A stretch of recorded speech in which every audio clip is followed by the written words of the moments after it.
បាយខ្លាយជាទុកយប់ថ្ងៃមង្គលការកូនកំឡោះត្រូវបានក្រុមអ្នកផឹកទឹកថ្នោតជូរកាប់បែកក្បាលនៅខណ្ឌពោធិ៍សែនជ័យរាជធានីភ្នំពេញយប់ថ្ងៃមង្គលការ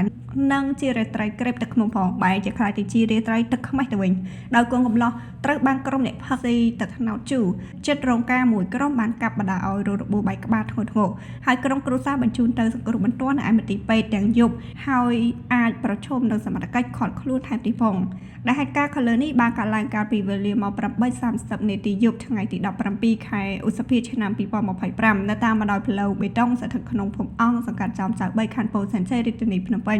នគរបាលបានប្រាប់ឲ្យដឹងថានៅក្នុងអំពើហិង្សាវាយកាប់ចាក់គ្នានោះបង្កឡើងដោយមនុស្សពីរក្រុមដែលបានបណ្ដាលឲ្យមានអ្នករងរបួសធ្ងន់ទាំងសងខាងចំនួន3នាក់ក្នុងនោះមានកូនកំឡោះម្នាក់ផងដែរភាគីក៏គឺក្រុមកូនកំឡោះមានគ្នាច្រើននាក់ហើយក៏ត្រូវបានស្គាល់ចំនួន3នាក់ទី1ឈ្មោះសួនពងភេទប្រុសអាយុ32ឆ្នាំជាខ្មែរមករបរកម្មករគឺជាកូនកំឡោះមានទីលំនៅបច្ចុប្បន្ននៅភូមិអង្គសង្កាត់ចោមចៅទី3ខណ្ឌពោធិ៍សែនជ័យរាជធានីភ្នំពេញរងរបួសបែកក្បាលទី2ឈ្មោះលឹមសុកពេញភេទប្រុសអាយុ24ឆ្នាំជាខ្មែរមករបរកម្មកររោងចក្រមានទីលំនៅជាមួយនឹងគ្នាត្រូវជាក្មួយប្រុសបង្កើតរបស់កូនកំឡោះទី3ឈ្មោះម៉សុកពៅភេទប្រុសអាយុ29ឆ្នាំជាខ្មែរមករបរបុគ្គលិកក្រុមហ៊ុនមានទីលំនៅបច្ចុប្បន្នភូមិអង្គសង្កាត់ចោមចៅទី3ខណ្ឌពោធិ៍សែនជ័យរងរបួសបែកក្បាលកម្លាំងក៏បានដកហូតនៅដែកមូលប្រវែង50សង់ទីម៉ែត្រចំនួន1ដើមដែលឡែកភាគីខគឺជាក្រុមអ្នកផឹកស៊ីទឹកថ្នោតជូរមានច្រើនអ្នកប៉ុន្តែត្រូវបានស្គាល់ម្នាក់ឈ្មោះរឿនតង់លីភេទប្រុសអាយុ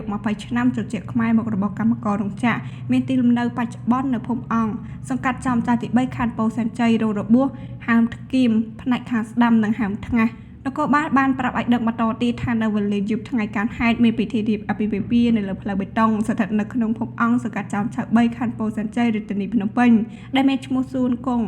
ដែលមានឈ្មោះសួរពងភាគីកគឺជាកូនកំឡោះគណៈពិធីពិសាភោជនាហាកំពុងតែប្រព្រឹត្តទៅហើយក៏មានភ្ញៀវទៅចូលរួមជាបន្តបន្ទាប់កូនកំឡោះរូបនោះបានប្រើក្មួយបង្កើតឈ្មោះសុកពេញឲ្យទៅជួយទិញស្រាបៀរស្ថិតនៅកន្លែងលក់ចាប់ហួយនៅជិតរោងការនោះដែរដោយទិញថែមចំនួន2កែទៀតនគរបាលបានបន្តឲ្យដឹងទៀតផងដែរថាខណៈពេលដើរទៅដល់កន្លែងលក់ស្រាបៀរនោះឈ្មោះលឹមសុកពេញដែលជាក្មួយបានជួបជាមួយនឹងឈ្មោះរឿនតង់លីនិងពាក់ពួកច្រើនអ្នកទៀតដែលជាក្រុមភេកីខកំពុងអង្គុយផឹកស៊ីទឹកថ្នោតជូរនៅជិតកន្លែងលក់ស្រាបៀរនោះហើយក៏បានតោះពាក្យសម្ដីគ្នាមួយប្រៅបន្ទាប់មកឈ្មោះលឹមសុកពេញក៏បានដើរទៅប្រាប់ឈ្មោះសួងពងជាកូនកំឡោះឲ្យដឹងរឿងរ៉ាវអំពីដំណោះនោះហើយគ្រាន់តែដឹងភ្លាមកូនកំឡោះរូបនោះរួមជាមួយនឹងគូកនច្រើនអ្នកទៀតបានដើរទៅសំណងភេកីខនោះភ្លាមដោយមិនរងចាំយូរនោះឡើយនគរបាលខាងលើបានបញ្ជាក់ប្រាប់បន្ថែមទៀតថាខណៈនោះក្រុមភេកីខប្រដាប់ដោយដុំថ្ម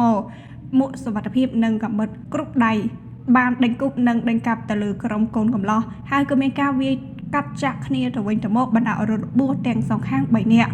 ក្នុងនោះមានកូនកំឡោះនិងក្មួយប្រុសបង្កើតរបួសបែកក្បាលចំណែកភេកីខគឺអ្នកផឹកស៊ីទឹកថ្នោតជូររងរបួសហើមថ្គៀមនៅផ្នែកខាងស្ដាំនិងហើមថ្ងាសពេលនោះប្រជាពលរដ្ឋបានរាយការណ៍ប្រាប់នគរបាលប៉ុស្តិ៍ចាមចៅ3និងនគរបាលខណ្ឌពោធិ៍សែនជ័យចុះទៅអន្តរាគមន៍ភ្លាមហើយពេលដែលទៅដល់បពុទាំងសងខាងបានកិច្ចខ្លួនបាត់អស់ចំណែកអ្នករងរបួសត្រូវបានបញ្ជូនទៅសង្គ្រោះហើយក្រុមកម្លាំង